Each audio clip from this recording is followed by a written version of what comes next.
Salut, je m'appelle Harry, j'ai 18 ans et la semaine dernière, mon ex m'a renversé avec sa voiture. Vous vous demandez probablement ce que j'ai fait pour donner envie à Ruth de me tuer.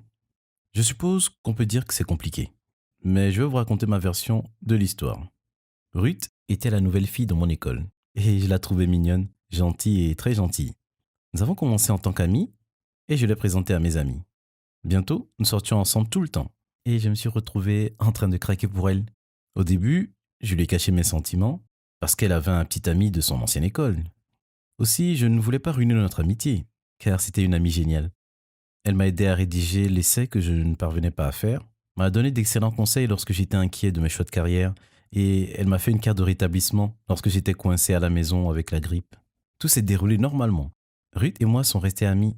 J'ai gardé mon béguin pour elle et je n'en ai parlé à personne. Notre relation a changé quand Ruth a rompu avec son petit ami. Je suis venu chez elle avec de la glace et un film ringard pour lui remonter le moral. Elle n'arrêtait pas de pleurer et j'étais un peu confus. Je veux dire, c'est elle qui a rompu avec lui. Alors je ne comprenais pas pourquoi elle était si bouleversée. Ruth, qu'est-ce qui ne va pas? Je lui ai demandé. Rien. Elle s'est mordillée les lèvres. Allez, je te connais, Ruth. Il y a quelque chose que tu ne m'as pas dit. Elle a hésité et m'a détourné le regard. J'ai rompu avec lui parce que j'aime quelqu'un d'autre et j'ai peur qu'il ne m'aime pas en retour et que je gâche tout. Ruth aimait quelqu'un d'autre? Ça fait mal. Ça fait très mal. C'est alors que j'ai réalisé à quel point je l'aimais. Tu as fait ce qu'il fallait, Ruth.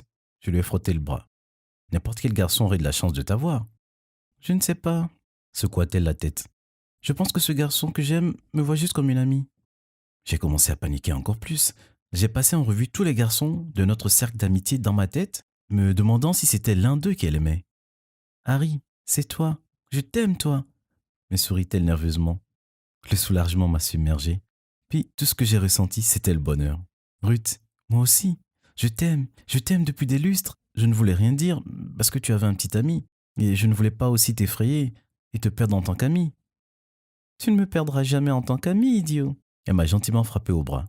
Alors, c'est ainsi que Ruth est devenue ma petite amie. Et tout était incroyable. Du moins, pendant les premiers mois.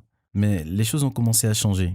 C'était des petites choses au début, mais ces petites choses sont vite devenues de grandes choses. Comme le fait qu'elle n'aimait pas que je parle à d'autres filles et qu'elle m'a un jour ignoré pendant toute une journée parce que j'avais commenté une photo qu'une de mes amies avait mise en ligne de son nouveau chiot. Une fois, elle a même fouillé dans mon téléphone quand je l'ai laissé sur la table et effacé quelques filles de mes réseaux sociaux. J'en suis arrivé au point où j'ai eu l'impression de ne pas pouvoir m'échapper d'elle. Mes amis étaient les siens aussi et je ne pouvais même pas sortir avec eux sans elle. Tout est devenu juste trop. Et j'ai réalisé qu'être avec Ruth me rendait malheureux et que je devais mettre fin à notre relation. Elle me déposait à la maison après l'école quand j'ai abordé le sujet. Je suis désolé, Ruth, mais je suis pas heureux avec toi. Et je veux plus être ton petit ami. Elle a arrêté la voiture et s'est mise à pleurer. Je me sentais mal, mais je me sentais aussi soulagé. Elle est passée de bouleversée à furieuse et a commencé à m'accuser de la tromper. Je lui ai dit que je ne l'avais pas trompée et qu'on était mieux en étant amis. Elle était tellement en colère qu'elle m'a crié des insultes. J'en avais assez, alors je suis descendu de la voiture et j'ai commencé à marcher. J'ai entendu la voiture avant de la voir, j'ai arrêté de marcher et je me suis retourné et Ruth était là, en train de conduire droit sur moi.